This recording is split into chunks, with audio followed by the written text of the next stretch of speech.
নিজের বাড়ি থেকে কিছু আসলে আনন্দেই মনটা ভরে যায়। আর যদি হয় নিজেদের গাছের আম, তাহলে তো কোনো কথাই নেই। আম্মুকে বলেছিলাম, কিছুদিন আগেই তো যশোর থেকে আসলাম, এখন আর যেতে পারবো না। তাই সে ঢাকায় ১ ক্যারেট আর চিটাগং ১ ক্যারেট আম পাঠিয়ে দিয়েছে। আমগুলো দেখে একটু মন খারাপ হয়ে গিয়েছিল। কিছু আম একটু নষ্ট হয়ে গিয়েছিল, বাদবাকিগুলা ভালোই ছিল।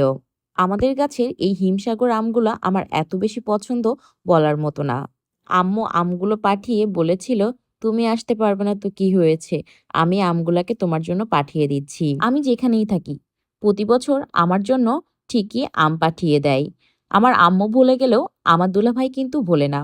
সে প্রতি বছরই আমার জন্য আম পাঠায়। এই আমগুলোও সে নিজে হাতে গুছিয়ে আমার জন্য পাঠিয়েছে। আমগুলো দেখে আমি আর লোভ সামলাতে পারিনি। তাই একটা কেটে খেয়ে নিয়েছিলাম। খেতে অনেক বেশি মজার ছিল।